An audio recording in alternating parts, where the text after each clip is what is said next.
Halo Tropel, selamat datang di Sesi Cerdas bersama Himatro. Dan di sini dengan saya Anaski. Dan kali ini kita kedatangan tamu istimewa, yaitu adalah Bapak Rio Ariestia Pradipta, selaku dosen teknik informatika di Universitas Lampung. Selamat datang untuk Pak Rio, boleh perkenalan sedikit Pak? Ya, perkenalkan nama saya Rio Ariestia Pradipta. Saya saat ini diamanahkan di Universitas Lampung sebagai dosen di Prodi Teknik Informatika. Saya mulai mengajar di Teknik Informatika Unila dari tahun 2019.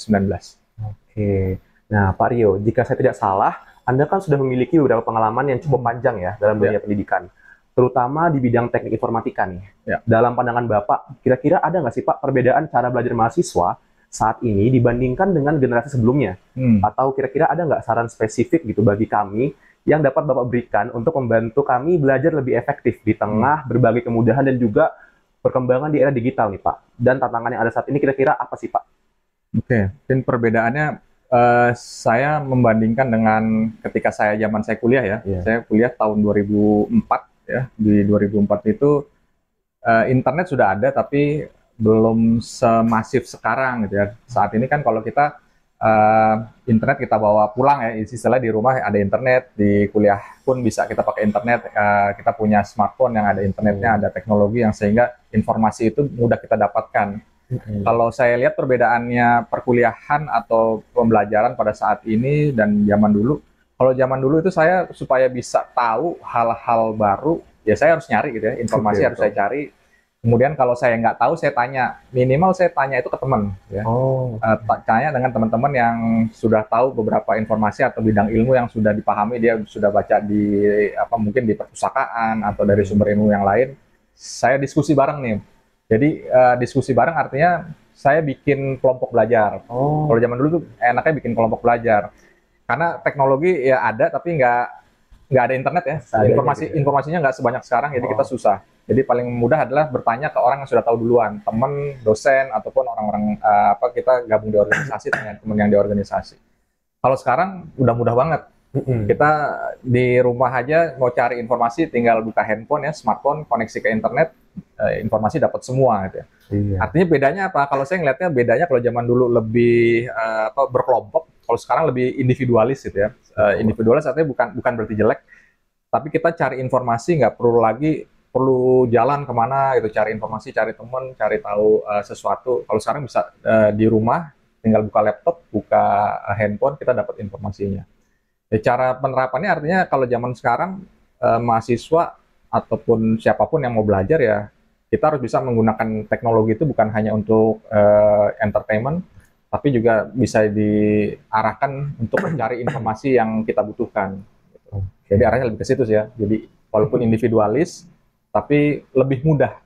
Jadi Betul. ada dua sisi, ada sisi yang bagusnya itu adalah lebih mudah, tapi mungkin agak negatifnya jadi individualis gitu ya. Iya, Kita iya. kalau tahu jadi tahu sendiri gitu, atau kita jadi nggak pengen tahu nanya ke orang lain. Gitu.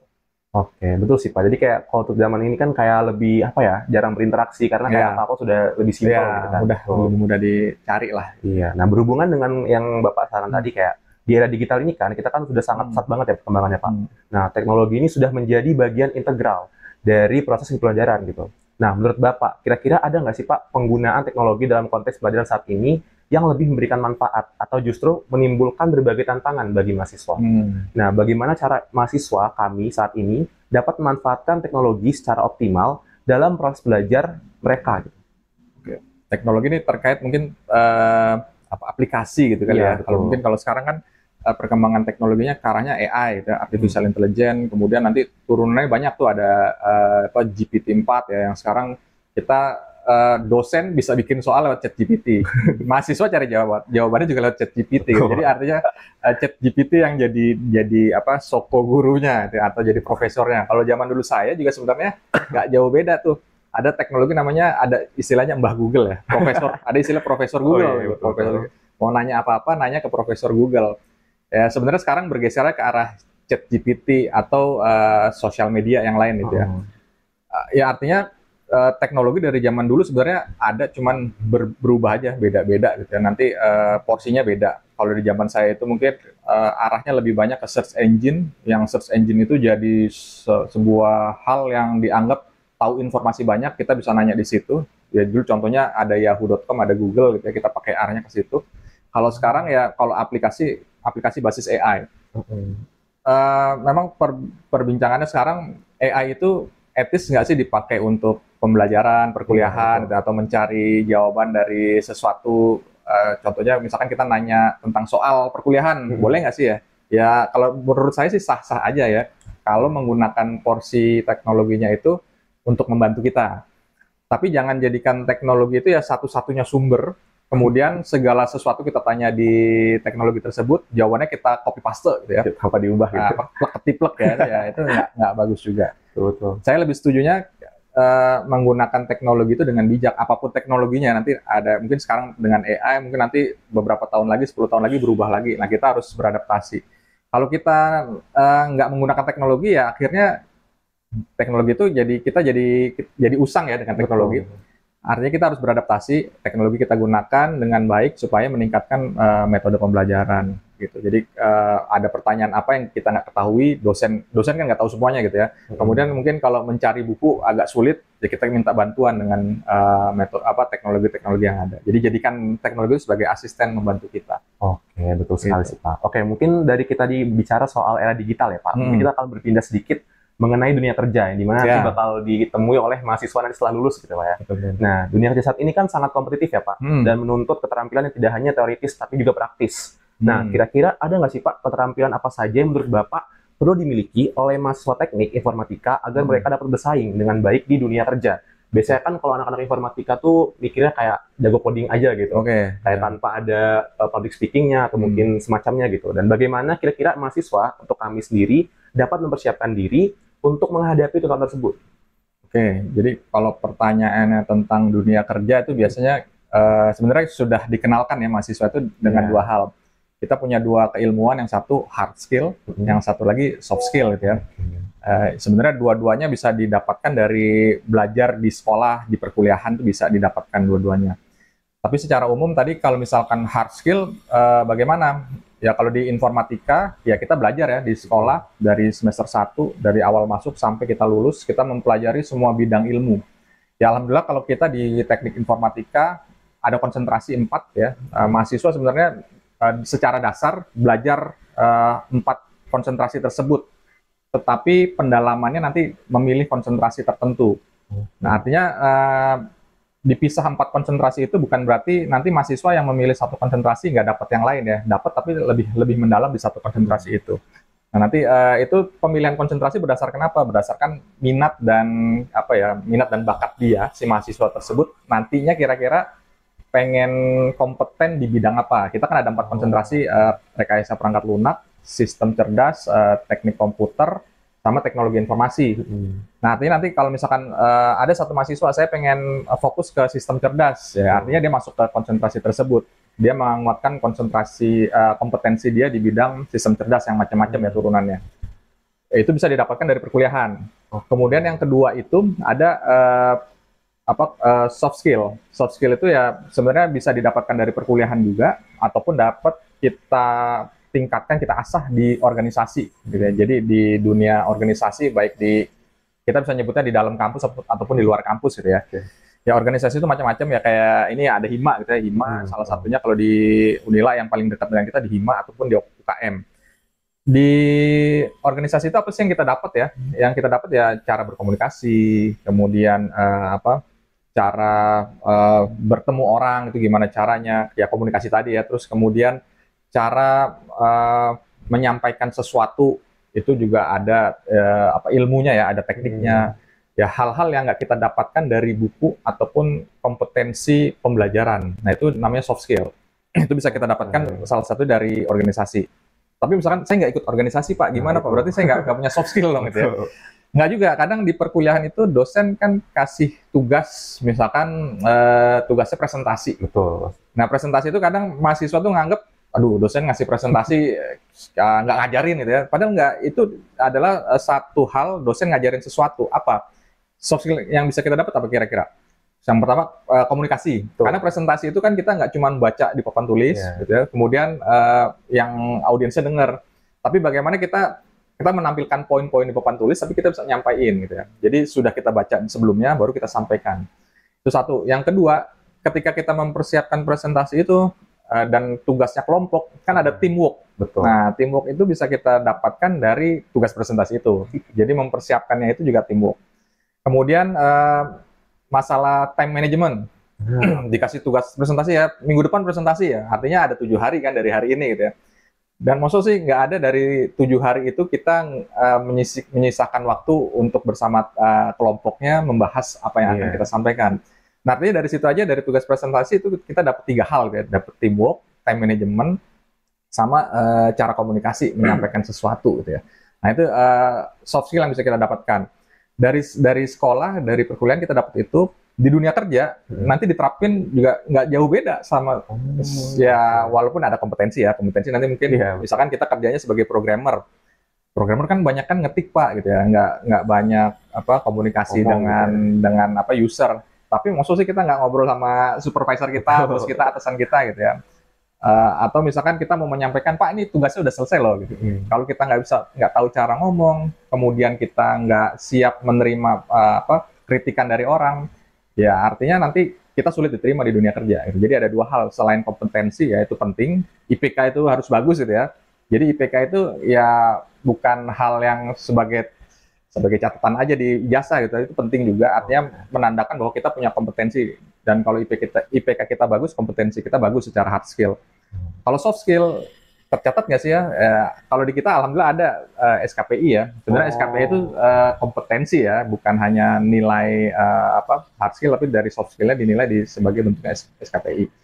Itu latihan di dunia perkuliahan. Nanti di dunia kerjanya kita tinggal menerapkannya aja. Gitu. Dan itu mudah-mudahan ya, kalau menurut saya sih secara pengalaman itu berpengaruh ya.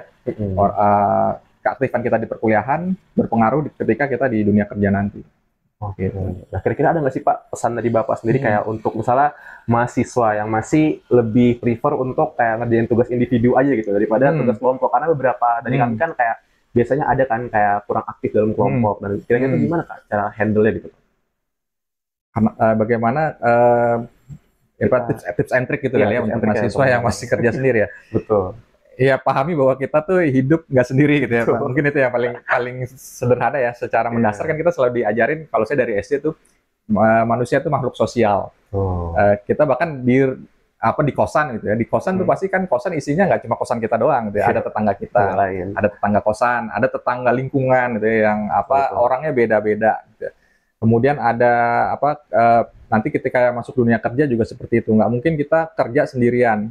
Pun kita sebagai entrepreneurship pasti ketemu orang gitu ya, nggak mungkin entrepreneur mau kerja sendiri dapat duit gitu kemudian dipakai sendiri ya, nggak juga, pasti ada berhubungan dengan orang lain, artinya nilai-nilai sosial. Jadi untuk mahasiswa yang sekarang ini masih menyendiri gitu ya, bertugasnya ya minimal harus sadar bahwa kita tuh makhluk sosial, hidup kita nggak sendiri. Kemudian kalau kita pinter sendiri pun itu nggak ada gunanya gitu, menurut saya itu nggak ada gunanya. Kita harus punya pemikiran bahwa kalau kita punya ilmu ya minimal bisa kita gunakan minimal untuk sendiri, kemudian nanti bisa dikembangkan untuk diajarin ke orang lain atau diterapkan, diaktualisasikan supaya keilmuan kita tuh nggak bermanfaat untuk kita sendiri. Ya mungkin masanya berbeda ya. Kalau zaman dulu saya ngelihat bahwa saya tuh harus punya temen nih. Untuk saya meningkatkan keilmuan saya harus punya temen. Teman saya ya minimal pengetahuannya di atas saya gitu ya. Jadi bukan berarti saya merasa rendah diri gitu ya. Tapi ngelihat teman yang lebih tinggi artinya saya harus ngejar dia nih, minimal saya setara gitu kan. Kalau udah setara ya saya harus nyari lagi nih teman saya yang lebih paham lagi gitu ya. Ya itulah kita belajar seperti itu kan ya. Nggak mungkin kita belajar di SD terus ya kita ngerasa udah di SD ini udah tingkatnya nomor 1. Kita mau di SD terus supaya tetap nomor 1, enggak kan? Pasti kita pindah ke SMP, SMA, perkuliahan dan seterusnya. Untuk mahasiswa yang masih menyendiri ya sebisa mungkin mulai memahami itu ya, karena kita juga di perkuliahan nanti hidup di masyarakat juga nggak akan sendiri, pasti harus bersosialisasi dengan banyak jenis orang gitu ya. Jadi ya mungkin kalau orang yang introvert harus diubah caranya aja kali ya, cara bagaimana dia bisa berteman gitu. Mungkin itu sih ya. Betul. Oke, mungkin kita lanjut aja ke pertanyaan selanjutnya. Nah, kira-kira nih Pak, Bapak selaku dosen dari Teknik Informatika nih, kalau kita bicara soal kurikulum pendidikan, nah kira-kira bagaimana pendapat Pak Rio tentang relevansi kurikulum Teknik Informatika saat ini dengan kebutuhan industri yang terus berkembang nih Pak. Apakah ada aspek tertentu dari kurikulum yang menurut Bapak perlu diperbarui atau ditingkatkan agar lebih sesuai dengan kebutuhan dunia kerja? Oke, ya. Kalau di kita, alhamdulillah di Teknik Informatika Unila ada evaluasi kurikulum. Jadi kurikulum kita tuh sudah kurikulum yang keberapa ya? 2014, 19. Sekarang kurikulum ketiga, kita lagi menyiapkan kurikulum keempat. Jadi tahun 2025, harusnya 2024 kita sudah punya kurikulum baru, tapi masih digodok, masih progres, sehingga kemungkinan tahun 2025 kita baru punya kurikulum baru. Artinya apa? Kita tuh nggak stagnan untuk selalu menggunakan kurikulum yang sama, gitu ya. Kenapa sih harus kurikulum itu berubah? Karena di dunia pekerjaan pun berubah, gitu ya. Sekarang teknologi yang lebih lebih ngetren arahnya ke AI, gitu ya. Artinya kita mungkin harus melihat ke situ juga, gitu. Nggak selalu fokus ke keilmuan yang lama. Mungkin kita harus mulai ngeliat ke AI itu harus seperti apa sih perkembangannya. Satu bidang ilmu yang baru itu muncul akan keluar turunannya, gitu. Sehingga prodi ya, bukan hanya informatika, sebenarnya harus melihat ke arah sana dan memperbaikinya, gitu ya. Cara kita mengevaluasi itu bagaimana sih sebenarnya? Kan kalau kita di dosen hidupnya di kampus, gitu ya, di dunia kampus akademis, kita ngeliat nggak sih ke arah industri? Kalau kita melakukan evaluasi, biasanya kita ngobrol juga tuh, ada mekanisme bagaimana dari prodi itu mengundang dunia industri untuk kita mengetahui gap itu jarak perbedaan antara apa yang kita pelajari di dunia kampus, apa yang dibutuhkan oleh dunia industri. Nah, ini pasti ada gapnya, gitu ya. Dan nggak mungkin 100% itu bisa ketemu. Nah, ternyata gap itu ada, gitu, dan kita menyadari itu. Nah, supaya kita bisa sama itu gimana? Ya kita menyesuaikan ya, walaupun nggak juga 100% bisa sesuai 100% sama. Minimal keilmuan dasar itu diajarkan di dunia kampus, di teknik informatika. Kita konsep-konsep dasar, gitu ya, kemudian menyesuaikan apa saat ini yang sedang tren, arah misalkan perkembangan aplikasi, arahnya sekarang mobile. Artinya nanti di pembelajaran kita harus ada juga pembelajaran aplikasi yang arahnya mobile. Kemudian kalau zaman dulu saya belajar artificial intelligence tuh boomingnya atau trennya di arah searching. Nggak mungkin sekarang kita fokusnya ke searching terus, gitu ya. Mungkin udah selesai atau sudah banyak yang ngebahas. Tapi arahnya sekarang ke arahnya learning, gitu. Nggak mungkin kalau kita belajar hanya di searching. Artinya kita harus memperluas ke arah learning. Bahkan learning itu udah ada yang voice recognition, kemudian ada computer vision dan lain-lain. Artinya harus memperbaharui ke arah keilmuannya, gitu. Dan itu alhamdulillah di teknik informatika proses itu berjalan, gitu ya. Dan terlihatnya dari mana? Dari kurikulum yang berkembang. Jadi kurikulumnya berubah. Jadi kurikulum berubah itu bukan hanya apa bahasanya, kalau kita di dunia sekolah itu, kalau menterinya berubah, kurikulum berubah, gitu ya. Kalau di universitas, khususnya di Unila, perubahan kurikulum itu bukan karena ganti menteri, ganti pimpinan, enggak, tapi karena kebutuhan, gitu. Perubahan di dunia industri terkait bidang ilmu kita. Kalau kita di informatika, kebutuhannya apa, ya kita harus berubah. Kemudian nanti kan ada lulusan, gitu ya. Kalian lulus sebagai alumni, kemudian bekerja di industri. Biasanya kita undang juga tuh alumni-alumni dan supervisor atau pengguna alumni. Kita nyebutnya pengguna alumni atau bos atau supervisor dari alumni tersebut kita undang. Kira-kira alumni kita ini kualitasnya seperti apa sih di kantor Bapak? Ya, misalkan, ternyata alumni Unila tuh secara teknikal bagus, disuruh kerjain bisa selesai.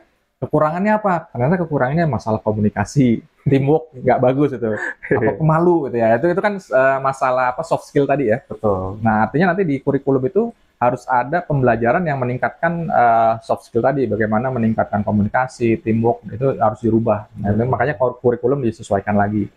Kemudian bidang ilmu ya, kalau bidang ilmu ya nanti disesuaikan, ada kayak kita ada konsentrasi, mungkin nanti konsentrasi berubah, jenis mata kuliahnya juga berubah. Kemudian nanti jenis-jenis biasa skripsinya nanti ditentukan arahnya kemana, itu juga bisa. Nah, itu penyesuaian dari pendidikan atau akademis disesuaikan dengan gap yang terjadi di industri, gitu. Tapi walaupun nanti akhirnya ya nggak bisa juga 100% nih industri akademis atau kampus sesuai banget 100% dengan industri, kemungkinan sih kayaknya nggak mungkin kayak gitu ya.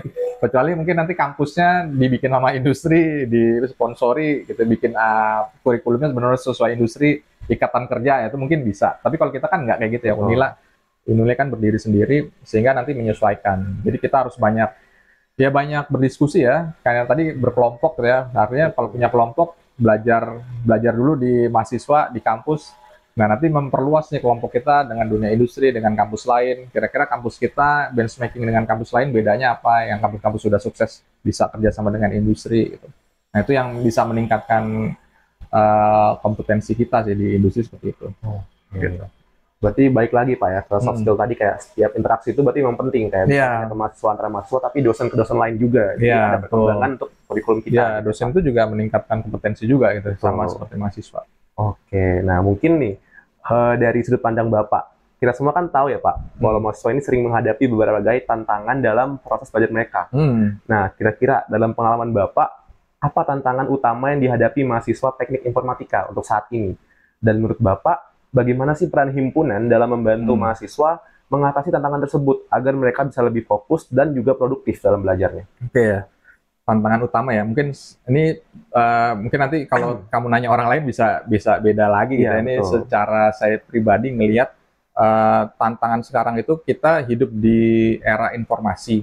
Kemudian bukan hanya era informasi aja, tapi teknologi untuk mendapatkan informasi itu mudah. Bahkan kita kantongin ya, handphone itu kan kita mudah dapat informasi melalui handphone kita.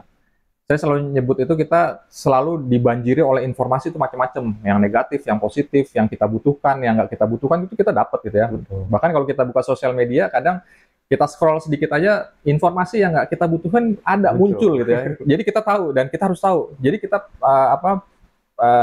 jadi pengen tahu, tapi hal yang nggak perlu kita tahu gitu. Jadi aneh itu kan. Jadi kita dibanjiri informasi. Tantangannya ya artinya mahasiswa itu gangguannya banyak sekarang. Iya. Gitu. Yang dia harusnya fokus prioritas di belajar di teknik informatika gitu ya. Dia dapat informasi lain di luarnya, dia jadi belajar yang lain. Itu tentang informasi. Kemudian yang kedua itu tentang hiburan gitu ya. Ya hiburan kita kan butuh juga, kadang belajar capek, kita butuh hiburan untuk refreshing gitu ya. Refreshing dari kepala kita, dari badan kita.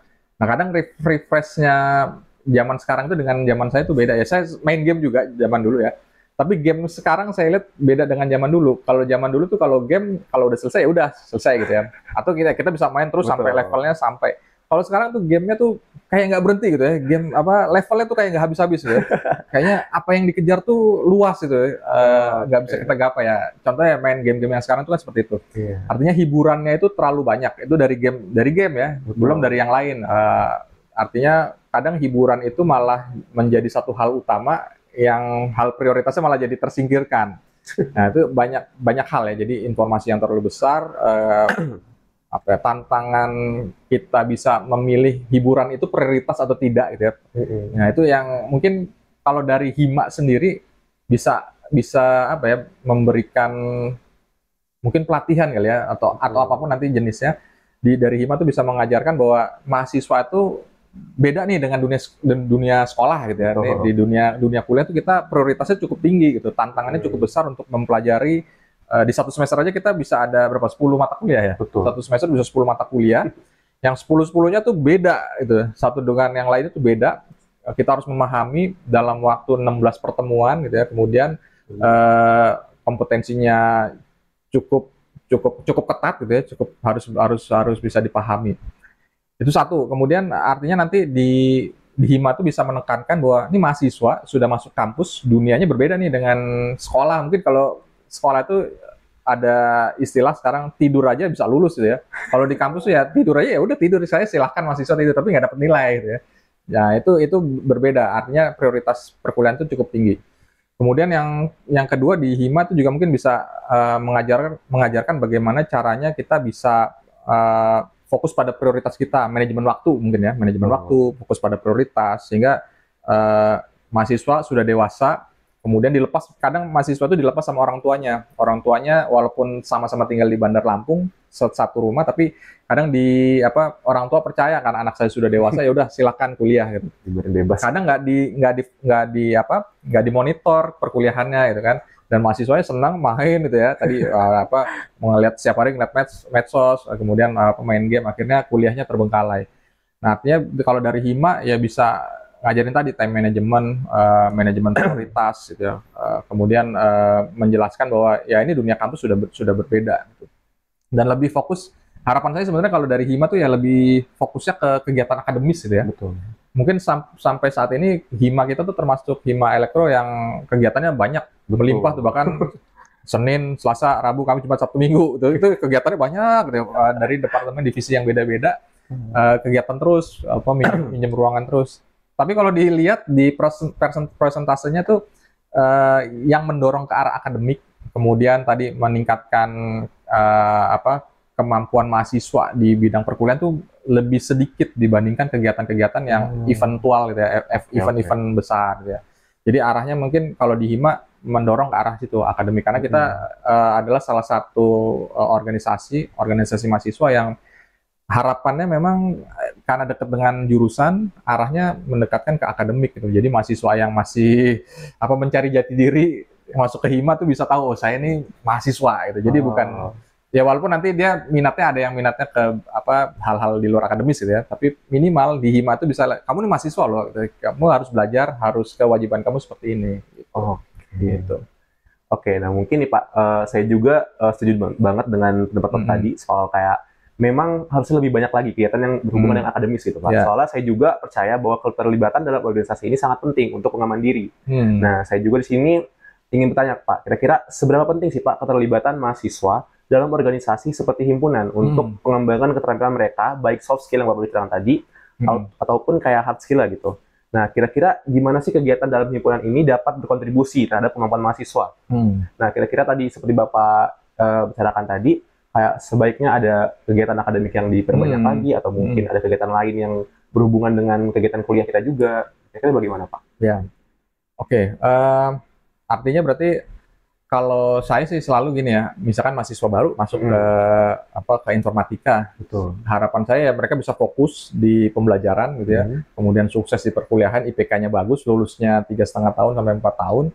Kemudian yang satu lagi, saya selalu menganjurkan mahasiswa itu bergabung di organisasi apapun di Unila, ya, organisasi mahasiswa, ya Hima gitu ya, kemudian UKM ya, kalau kita juga UKM dan HMJ, silakan bergabung. Supaya apa? Karena 4 tahun itu waktu yang cukup panjang, tapi cepat gitu ya. Sehingga kalau kita mau latihan ya di 4 tahun itu, di 4 tahun ketika kita kuliah, gabunglah organisasi apapun supaya kita dapat pengalaman. Pengalamannya apa ya tadi? Pengalaman yang berupa soft skill yang nggak akan kita dapatkan sebetulnya nanti kalau kita nggak gabung di organisasi itu ada beberapa hal yang kita pembelajaran itu di luar itu. Gitu.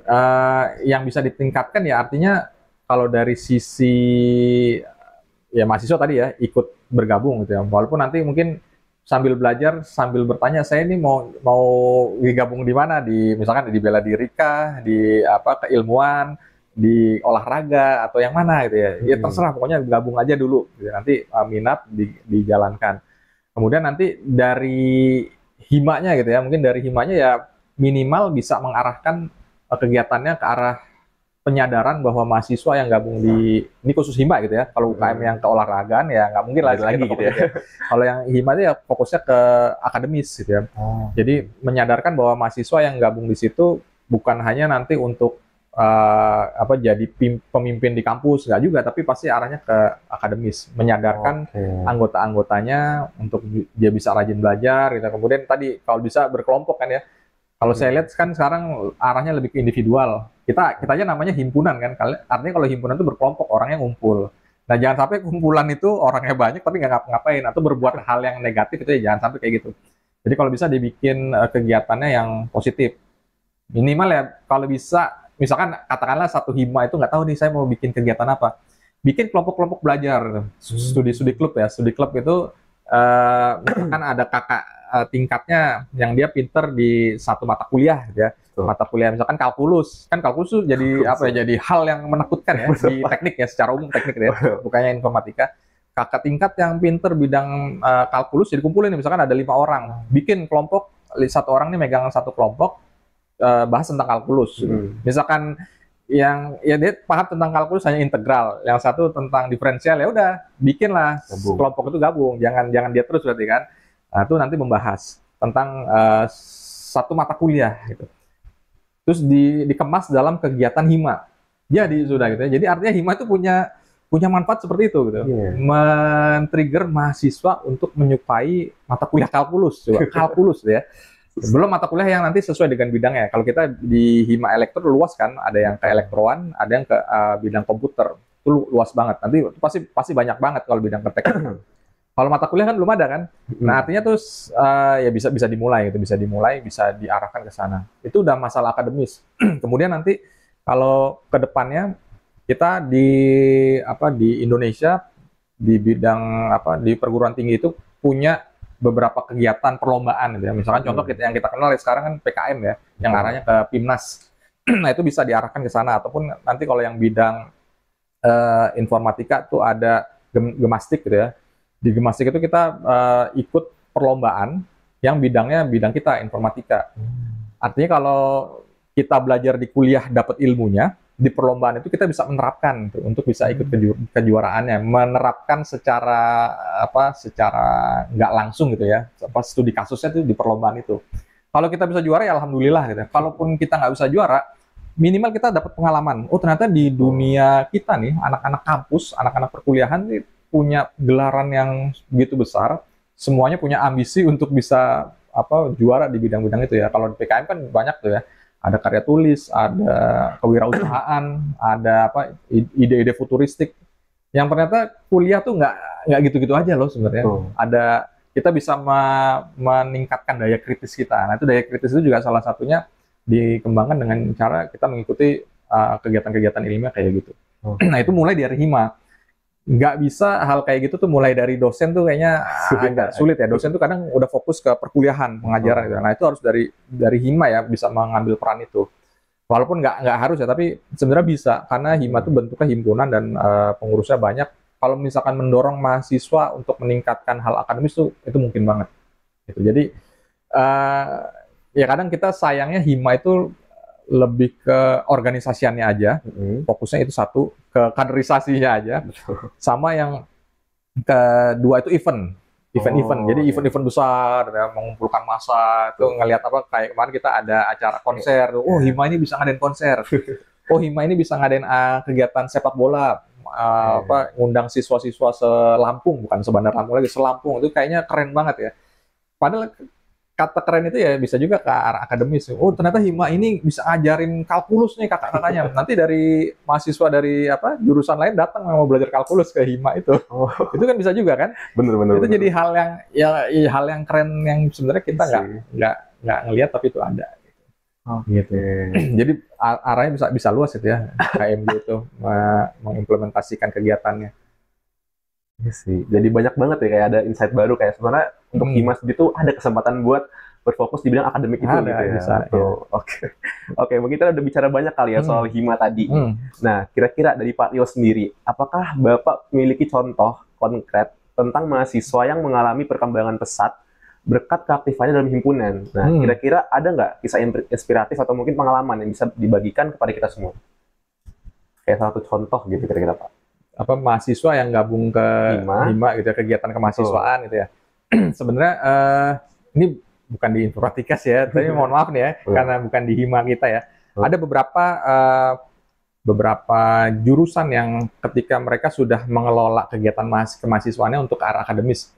Biasanya gini, mereka sudah memprospek beberapa mahasiswa ketika maba itu untuk dijadikan mahasiswa berprestasi. Ya. Nah ini bahkan bisa di hima sebetulnya.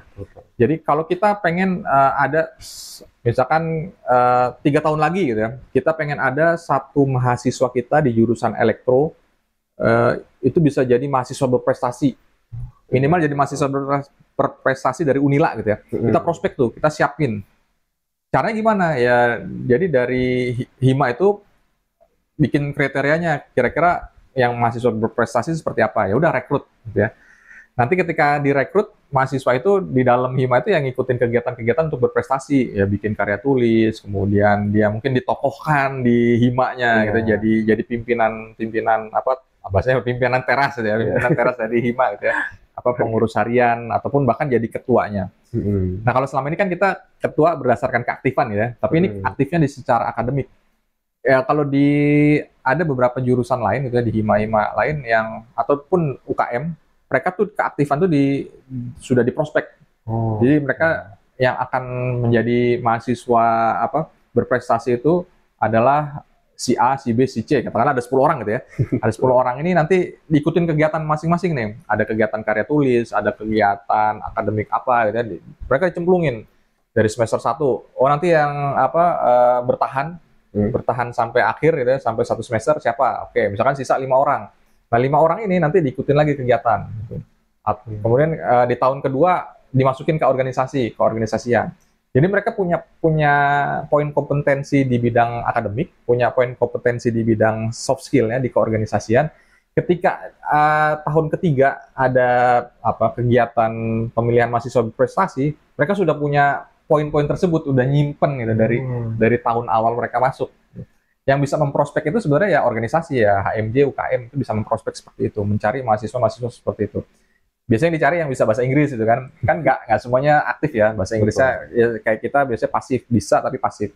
Nah yang aktif itu di prospek tuh, dan itu ya ada gitu ya, walaupun di kita mungkin belum memulai ke arah sana gitu. Arah ke kita kan ke himanya lebih ke organisasian ya, belum ke arah sana, tapi bisa dimulai dari sekarang kita memprospek mahasiswa-mahasiswa itu yang kira-kira bahasa Inggrisnya bagus, kemudian dia mau tampil, kemudian siap dikelola secara panjang gitu, mengikuti kegiatan-kegiatan kemahasiswaan, lomba-lomba ya, nggak apa-apa, lomba misalkan pertama ikut lomba karya tulis, besok lomba line follower misalkan, kemudian ikut lomba programming, kemudian tahun selanjutnya jadi ketua divisi ya, ketua departemen gitu, atau bahkan jadi wakil ketua kalau nggak mau jadi ketuanya tapi jadi wakil ketua ya, supaya dapat poinnya. Nanti ketika satu masa ada penilaian tentang mahasiswa berprestasi, kita udah tahu nih 5 orang yang kita prospek tadi nih kira-kira gimana nih, ternyata poinnya cukup tinggi dan bisa maju gitu.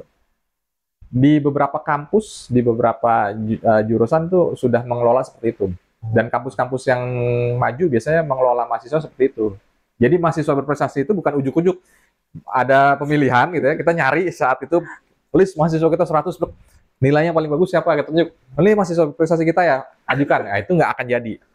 Mungkin akan jadi sampai tingkat universitas ya. Kalau kita kan pengalamannya seperti itu ya, 2 kali, 3 kali bahkan ada dari kita sampai tingkat universitas ya, tingkat fakultas, tingkat universitas kita sudah bisa mengirimkan mahasiswa berprestasi, tapi belum bisa lolos di tingkat universitas. Gitu.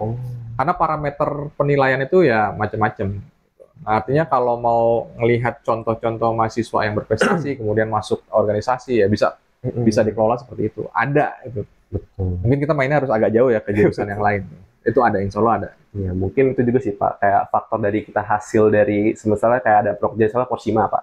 Kita kan ngambil kayak referensi dan juga inspirasi dari HMJ lain gitu ya.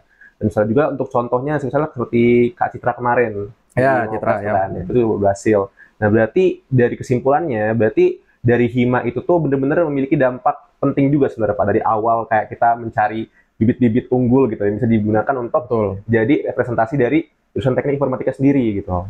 Nah, kira-kira nih Pak, dari Bapak sendiri sebagai pembina Himatro, nah kerjasama antara himpunan dan dosen tentu sangat penting ya Pak dalam mendukung keberhasilan mahasiswa. Nah, menurut Bapak, bagaimana sih Pak sebaiknya himpunan itu bekerja sama dengan dosen atau fakultas untuk menciptakan sinergi yang bermanfaat bagi mahasiswa? Apakah ada contoh bentuk kolaborasi tertentu yang mungkin telah terbukti efektif gitu Pak? Ya, mungkin kalau selama ini ada 2 sisi ya. Ini saya nggak mau ngecap juga ya dosen, tapi ini yang saya rasakan gitu ya. Jadi kayaknya ada 2 sisi. Kadang dosen melihat hima itu selalu negatif, ada dosen yang melihat hima itu positif ya. Artinya mungkin negatifnya itu pernah terjadi di masa-masa yang lalu gitu ya. Stigma itu masih nempel sampai sekarang, dan itu harus dirubah gitu ya. Nah, gimana caranya supaya hima itu bisa berkolaborasi dengan dosen atau dosen bisa ngajak hima gitu ya. Sebenarnya udah sering terjadi di kita gitu ya. Misalkan kegiatan dosen melakukan penelitian atau dosen melakukan pengabdian, kemudian bekerja sama dengan hima. Ternyata hima juga kan punya kegiatan bentuknya pengabdian tuh ya. Pengabdian masyarakat. Ya, pengabdian masyarakat tuh ya. Ataupun ada yang penelitian ya, apa HRC itu ya. Seperti kayak EGOV misalnya. Ya, EGOV ya, Ya. EGOV itu ya, EGOV, EGOS gitu ya. Nah, dua kegiatan itu sebenarnya bisa sejalan dengan kegiatan dosen. Betul. Nanti, tapi gimana caranya supaya bisa selaras? Ya, artinya harus ada diskusi gitu ya. Mahasiswa misalkan punya hima udah punya ide nih, EGOV-nya seperti apa gitu ya. Pengabdian misalkan ke desa bikin apa? Ya komunikasikan ke dosen yang kira-kira bisa jalan bareng nih dengan penelitian itu gitu ya. Nanti dosennya punya kegiatan pengabdian di tempat yang sama dengan hima gitu ya. Nah, seakan-akan kegiatan itu sebenarnya satu, tapi sebenarnya ada dua, itu bisa jalan berbarengan. Nah, itu yang selama ini sebenarnya berjalan dengan baik dan bisa dikembangkan gitu ya, bisa dikembangkan dengan kegiatan yang lain yang sama-sama produktif gitu ya. Ya, kalau selama ini kan lebih ke arah penelitian pengabdian, mungkin pengajaran tadi ya. Kalau pengajaran ya mungkin kalau saya idenya sih sebenarnya kayak tadi yang sederhana aja. Misalkan ada satu mata kuliah kalkulus tadi tuh. Kalkulus kan jadi stigma buruk buat mahasiswa dan kadang dosen bingung juga udah ngajarin yang sederhana, dasar, tapi masih belum bisa. Nah, dosen bisa tuh ngajuin mungkin ya ke hima, coba bikin kelompok ya. Kelompok belajar ya. Nanti kelompok belajar dicari dari hima itu, kan hima pengurusnya banyak ya, ratusan juga kan. Maksudnya dari ratusan orang tuh nggak ada 2 orang sih yang bisa kalkulus misalkan. Nah, yang 2 orang bisa kalkulus ini nanti bikin kelompok. Nah, ngajarin nih kayak apa ya? Kayak privatnya lah. Kalau di sekolah kan gitu ya. Di paginya sekolah, pagi sampai siang sekolah, nanti sorenya les privatnya. Nah, les privat sama gurunya atau ada yang bisa ngajarin gitu kan. Nah, ini jadi privatnya itu dari kakak tingkatnya yang sudah bisa. Nah, itu bisa sinergi tuh. Jadi ketika perkuliahan kalkulus minggu depannya materinya udah tahu materi yang kemarin, jadi tinggal lanjut gitu. Atau pendalaman materi oleh gitu. Kan kalau selama ini responsi seperti itu kan hanya terjadi di lab kan, dan harus dalam bentuk mata kuliah praktikum. Nah, ini kalau misalkan nggak ada mata kuliah praktikum, ya kalkulus praktikumnya apa sih, gitu, matematika misalkan. Nah, ini bisa nih diinisiasi diskusi antara dosen dan hima, misalkan bikin kelas-kelas belajar yang selama ini nggak ada untuk memudahkan mahasiswa. Ya kalau di ini kan matematik kalkulus, mungkin nanti menggambar teknik, nah itu bisa juga tuh dibikin pengajaran seperti itu. Dan lain-lain. Nah, itu yang bisa saya ini sih saya tangkap gitu ya. Ada yang sudah berjalan, ada yang sebenarnya bisa juga dikembangkan lagi tuh, yang lebih banyak lagi ya, masalah pengajaran ya, masalah apa ya, misalkan pengelolaan kampus ya, kehidupan kampus ya kan, kadang kita ngerasa kehidupan kampus ini antara dosen dan mahasiswa nih ada batas gitu ya. Nah, ini kalau supaya bisa berkolaborasi dosen dan mahasiswa ya bikin kelompok-kelompok gitu. Iya sih. Saya juga ngarepnya ke depannya bisa lebih ada apa ya, kayak kolaborasi lebih panjang atau lebih banyak lagi dengan dosen lain gitu. Nah, mungkin juga nih kita bicara soal tadi Pak sedikit mengenai kayak stigma-stigma buruk mengenai hima dari dosen-dosen mungkin ya Pak ya. Mungkin itu juga berhubungan dengan program-program kayak program kerja yang disusun oleh pimpinan atau mungkin kayak yang bersangkutan gitu. Nah, kira-kira dalam menyusun program-program ini Pak yang bermanfaat bagi anggotanya, biasanya kan ada sifat tantangan atau mungkin kayak apa ya, kesulitan yang dihadapi oleh himpunan itu gitu.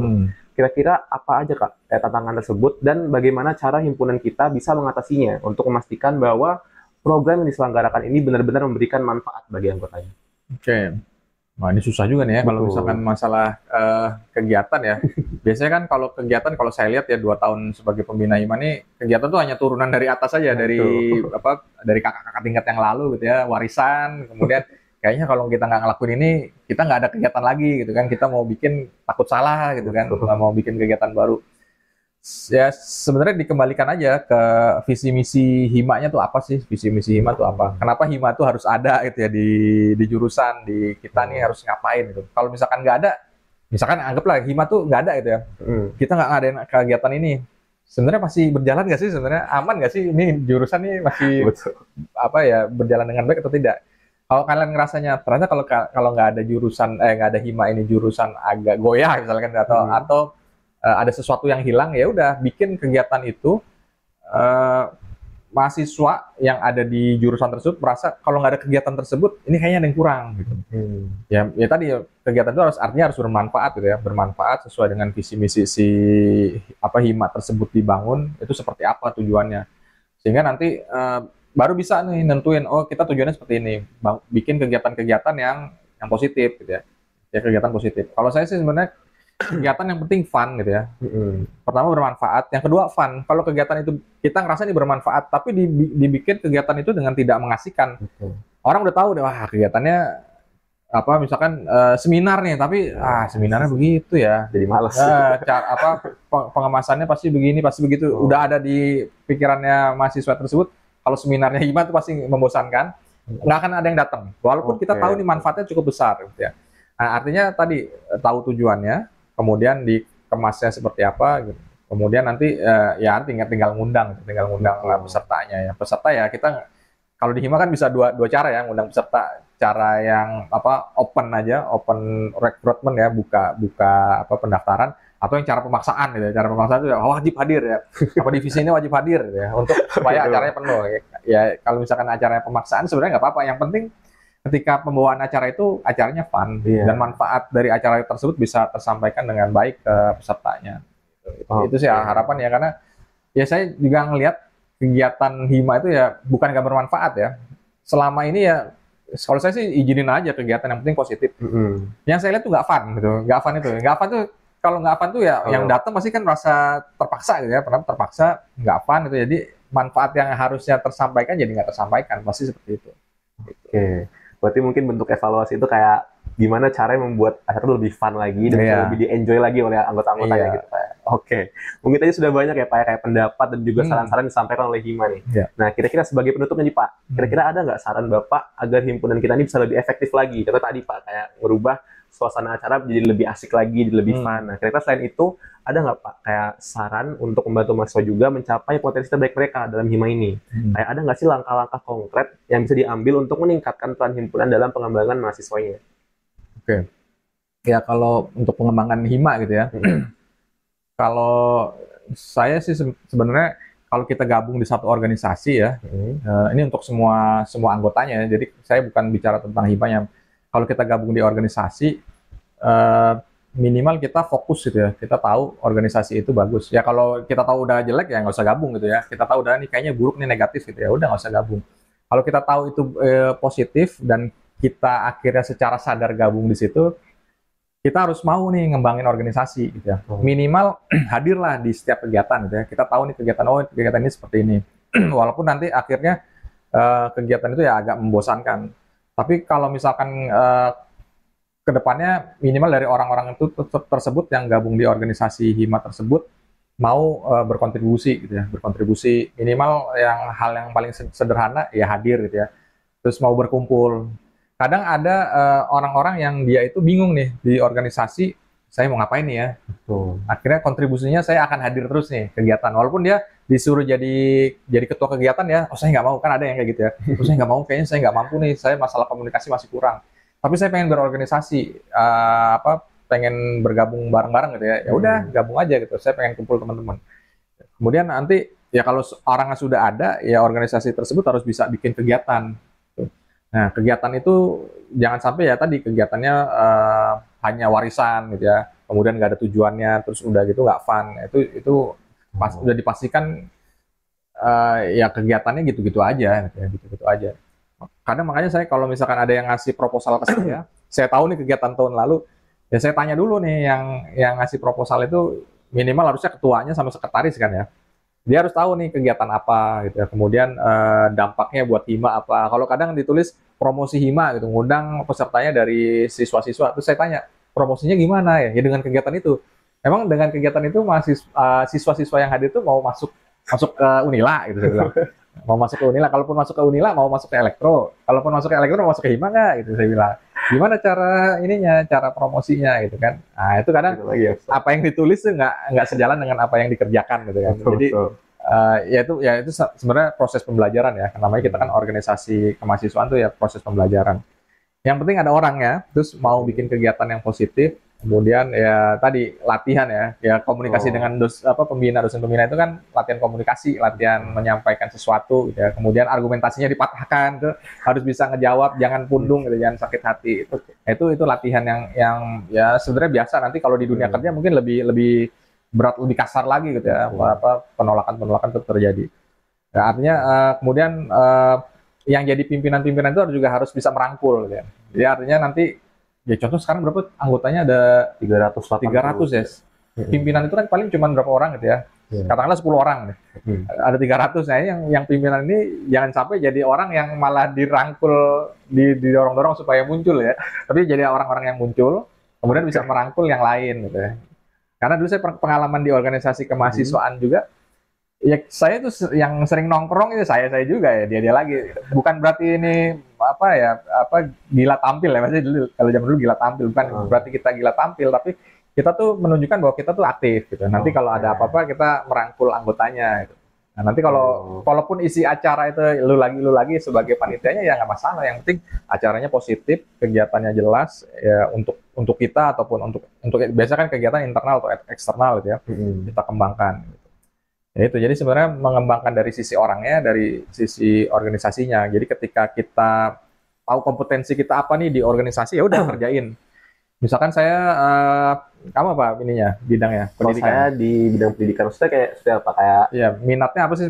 minat saya. Ya. Dan saya tuh lebih ke desain misalnya. Desain ya, misalkan ya, saya fokus ke desain. Kira-kira desain ini apa sih yang bisa saya bantu nih di Hima dengan desain saya nih. Jadi saya masuk ke divisi yang mana gitu ya. Kominfo. Kader misalkan. Masuk atau enggak masuk? Kader enggak masuk. Enggak masuk kalau kader. Mungkin mendesain kader yang bagus gimana gitu bisa juga.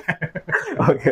Nah, ya pokoknya menentukan dia sesuai dengan minat dan bakat itu bisa gitu ya. Oke. Nah, artinya dari situ perorangan itu bisa berkontribusi walaupun kecil gitu ya.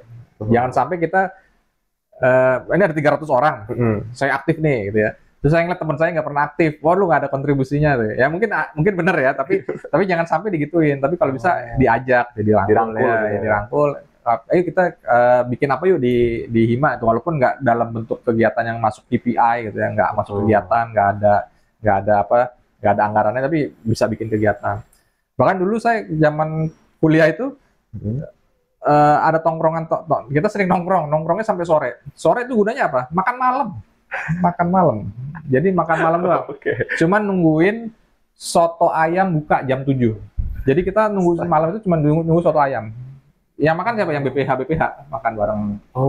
Sampai kita dianggap kita ngegeng gitu ya. Oh nggak bagus kan? Kalau kata ada beberapa lihat yang nggak bagus tuh ngegeng. Maksudnya makan bareng-bareng. Bukan berarti kita makan itu cuma yang ini ya. Kita sebenarnya nyari teman kita yang nongkrong itu depan nggak ada. Yang nongkrong kita doang gitu ya.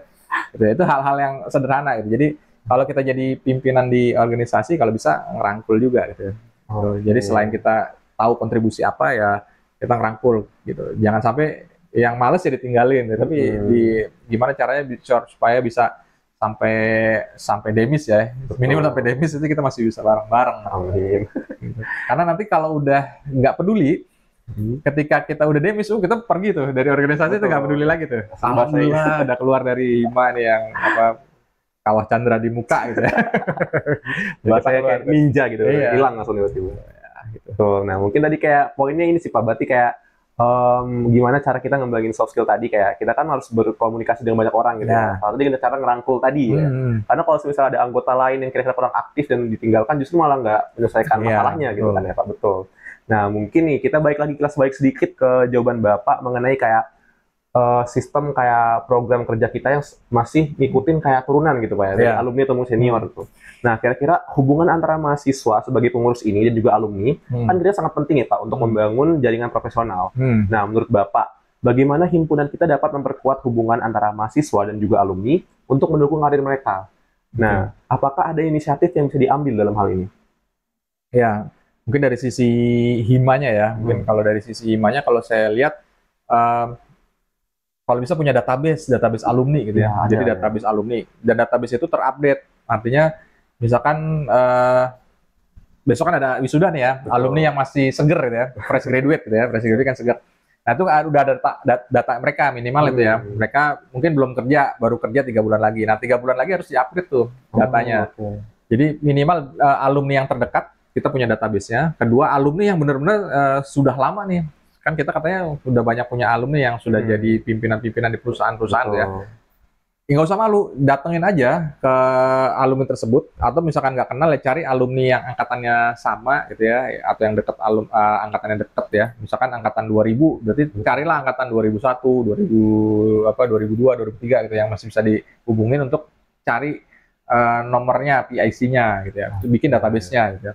Nah, database ini yang nyimpen siapa ya? Ya kalian gitu. Jangan sampai database ini tersebar kemana-mana. Nanti artinya kalau ketika ada kegiatan, minimal kegiatan kita bisa ngundang, yang ngundang sebagai pengisi acara gitu. Kemudian kita butuh kegiatan misalkan peningkatan kompetensi lulusan elektro ya untuk siap masuk ke dunia industri misalkan. Kita undang aja alumni-alumni yang sudah berhasil. Jadi ngumpulin database itu bukan hanya mencari sisi finansial ya. Kadang kan dikira kita pengen minta duitnya ke alumni ya, itu boleh juga sih. Gitu. Tapi minimal kita bisa punya database itu untuk undang mereka gitu, supaya punya keterikatan. Karena tadi kan yang ada yang keluar ya alhamdulillah bisa keluar dari Hima. Nah itu ya ada yang kayak gitu, tapi ada juga yang masih pengen punya keterikatan tapi bingung. Kadang udah sukses. Oh iya, dulu saya besar di Hima nih. Saya pengen lagi nih kontribusi, tapi saya bingung gitu. Saya udah di luar gitu kan. Nah, mereka bingung, kita bingung ya. Sebenarnya harusnya mulai dari kalian, dari Hima itu. Hima itu harus punya, mungkin ada satu PIC ya. Mungkin dari kalau nggak bisa dibikin dalam satu divisi gitu, hubungan bisa masyarakat. Iya, ya mungkin bisa humas ataupun humas, satu lagi wakil ketua gitu ya. Wakil ketua itu kan kayak anggapannya di samping ketua nggak ada kerjaannya. Sebenarnya bisa tuh kerjaannya mungkin ke arah alumni. Kalau ketua itu lebih ke organisasian, ya wakil ketua tuh bisa mungkin ke alumni ya, menghubungi alumni untuk bisa tetap ada keterikatan gitu. Jadi itu memang harus dikelola sih ya. Kalau misalkan nggak dikelola, ya saya sendiri di organisasi saya nih sempat udah keputus nih, jadinya keputus komunikasi ya, akhirnya ya udah sekedar tahu aja, sekedar tahu. Sampai sekarang saya udah nggak berhubungan lagi. Tapi ya kadang main ke kampus gitu pengen juga nih, pengen main tapi udah gak ada kenal saya, ntar siapa nih abang ini siapa nih bapak ini ya, atau jangan bilang siapa kakek ini. Kakek. Nah, jadi kayak gitu loh Pak. Jadi artinya kalau kita nggak ada yang jemput ya, dari Hima itu ada yang jemput ya, mereka nggak akan tahu, nggak akan pernah tahu. Itu kan sebenarnya udah terbukti ya, kemarin pas Forlamades, dosen-dosen kita ini kan sebenarnya tadinya kerja di luar ya. Nggak ada tuh yang pernah datang ke kami gitu. Ya udah, emang ya itulah kejadiannya itu. Jadi bahasan utama itu. Ya nggak salah juga sih memang. Kadang yang bingung adalah mau mulai dari mana, siapa yang mau mulai. Kalau itu tergantung manfaat ya, tujuan dan manfaat. Kalau yang merasakan manfaat itu adalah Hima ya Hima yang mulai duluan. Kalau yang merasakan manfaat itu adalah alumni ya alumni. Sebenarnya kita punya satu wadah lagi kan untuk alumni Altronila yang mungkin kurang belum berjalan dengan baik ya. Nah itu yang harus direorganisasi sebenarnya supaya bisa jadi jembatan antara si Hima kemudian jembatannya si Altronila itu dengan alumni yang ada. Wadah itu sih. Gitu. Nah mungkin tadi kita udah bahas Pak kayak gimana caranya kita sebagai Hima ini bisa berhubungan dengan alumni kita. Nah, nanti kita bakal diarahkan lagi ke dunia kerja atau mungkin ke industri-industri lain gitu Pak ya. Nah, kira-kira gimana sih Pak sebagai himpunan ini dapat membangun hubungan yang kuat dengan perusahaan atau industri gitu untuk kepentingan mahasiswa. Contohnya kan kalau sudah di Hima sendiri kita udah ada program namanya visitasi perusahaan. Tapi itu sendiri masih berupa kayak semacam visitasi aja, kayak cuma ngeliat-liat doang dan juga ngeliat fasilitas segala macam. Nah, kira-kira ada nggak langkah-langkah yang perlu diambil agar hubungan ini bisa saling menguntungkan gitu? Saling menguntungkan ya antara Hima dengan perusahaannya gitu kira-kira.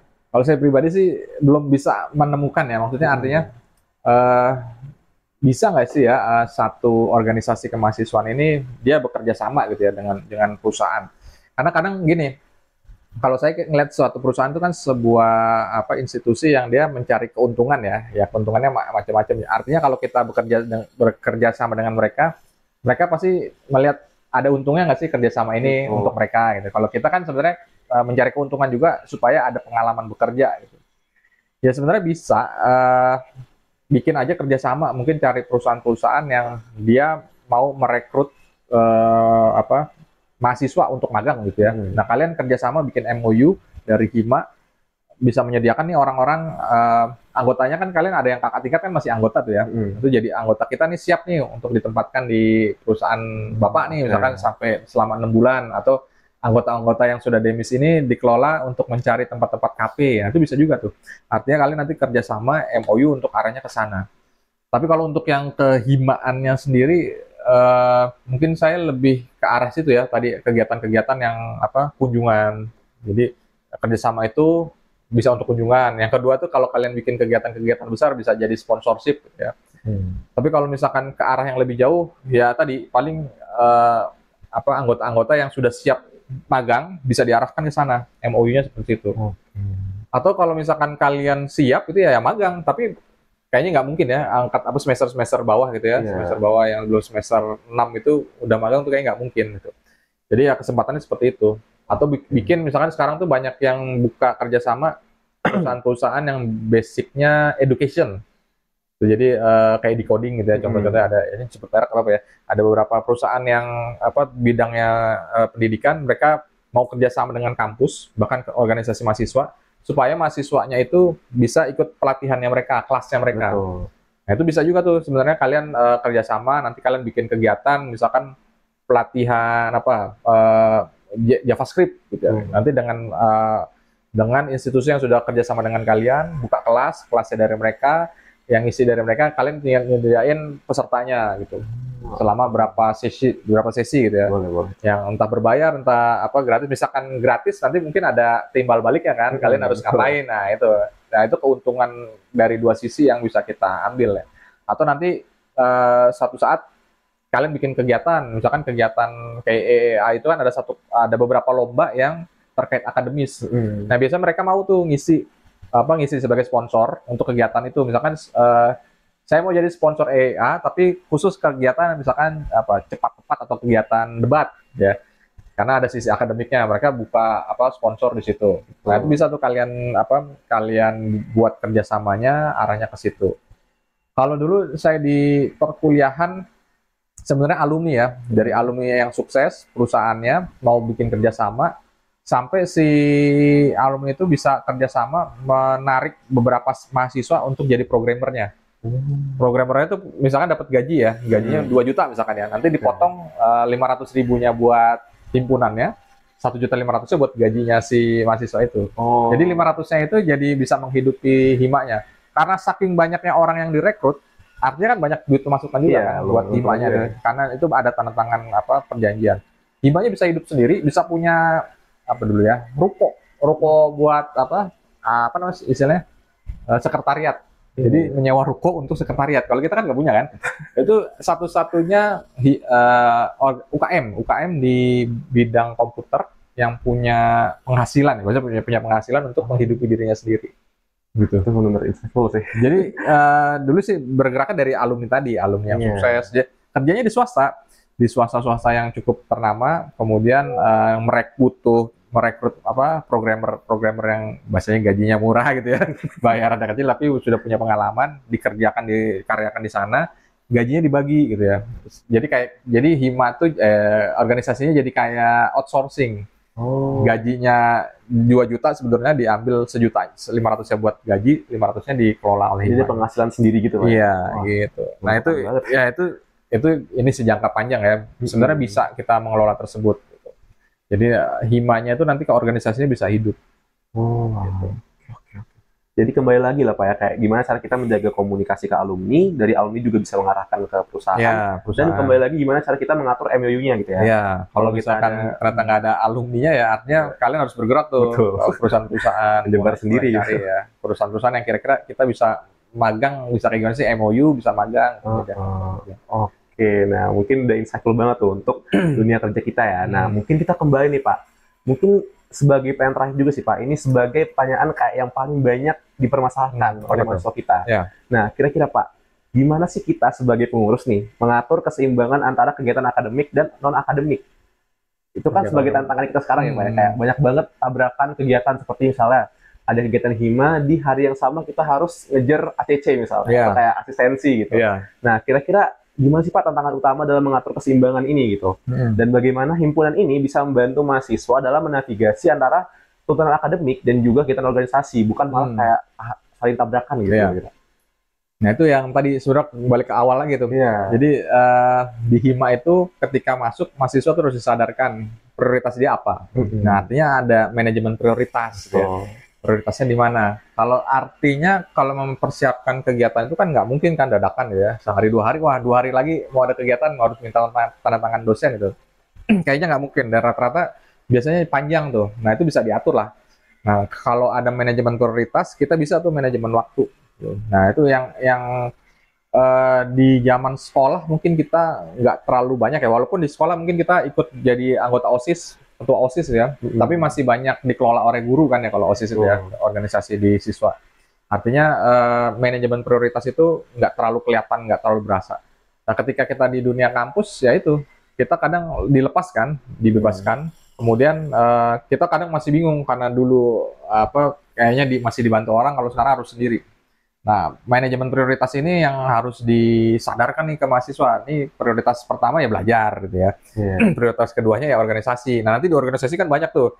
Organisasi saya sebagai apa? Ada dua sisi kadang kan, sebagai ketua ini, sebagai panitia ini juga ya. Yang di sini ketua, yang di sini anggota. Bahkan kadang harus rapat dulu gitu ya. Mana nih? Nah, itu harus prioritas. Yang kedua ya waktu tadi. Ketika waktunya harus prioritas utamanya adalah belajar ya. Ketika ada belajar, walaupun ada waktu rapat ya belajar dulu gitu, selesaikan dulu gitu ya. Lalu ya kalau zaman dulu saya bahkan ada nakal-nakalnya titip absen kalau dulu ya. Kalau saya dulu bisa titip absen. Tapi itu hal yang jelek gitu ya, hal yang buruk gitu ya. Artinya nanti walaupun absennya full tapi ya nggak pernah hadir ya, apa-apa gitu. Hancur juga itu perkuliahan. Kalau kita kan alhamdulillah nggak bisa ya. Bisa ya. Nah, tergantung dosen. Nah itu ya itu yang bisa dilakukan sebenarnya ya. Kalau dari saya ya. Semua orang beda-beda ya. Nanti memahami manajemen prioritas, manajemen waktu itu ya setiap orang beda-beda. Itu harus dilatih. Dilatihnya dari mana? Ya dari berorganisasi. Bahasanya, Pak, gimana Pak? Saya ini kegiatan banyak gitu ya. Kemudian saya menentukannya gimana? Ya udah nyemplung aja gitu. Nanti kamu tahu sendiri. Kalau dari saya pribadi gitu, ya udah nyemplung aja. Nanti kamu lihat dulu nih, ini yang lebih penting, yang ini nggak penting gitu ya. Bukan nggak penting, ini pentingnya 1, ini nomor 2. Nanti selesai ini dulu, jangan dilewatin gitu. Gitu ya. Sederhananya seperti itu. Nanti berlanjutkan besok semester depannya dapat kegiatan sama banyak. Ya dia udah mulai terbiasa. Udah bisa ngatur. Ya, jadi harus nyemplung aja. Jadi belajar learning by doing. Karena memang organisasi itu uniknya organisasi kadang nggak ada SOP ya. Kayak kita kan ada SOP-nya nggak tertulis gitu ya. Nanti kami sebagai ini kerjanya begini. Tapi mana ininya dokumennya? Ya pokoknya kerjanya itu. Gitu ya. Ya udah nyemplung aja nanti dipelajari gitu. Ada kadang orang yang saya masuk organisasi tapi fokus utama saya memang kuliah. Itu ada gitu ya. Jadi kadang kalau ada acara pokoknya kalau saya lagi kuliah nggak bisa diganggu gitu ya. Ada yang kayak gitu. Ada yang pokoknya apapun yang terjadi organisasi nomor 1, jangan sampai gitu. Kalau saya nggak ada di kegiatan organisasi, bubar nih. Ada yang rasa gitu kan. Jadi perkuliahan ya nomor 2 gitu. Sampingan gitu. Ya itu ada, tapi ya jangan sampai kayak keduanya ya. Jadi tadi prioritas seperti apa dulu. Gitu. Jadi itu dia tadi ya Tropos ya. Jadi kita tuh harus bisa banget untuk ngatur gimana sih cara kita nentuin prioritas kita gitu. Dan banyak banget tadi udah kita omongin dengan Pak Rio. Kayak dari hal-hal semacam dasarnya sebagai mahasiswa atau sebagai pengurus, dan juga hubungan kita dengan alumni, dan akhirnya berhubungan dengan dunia kerja nih.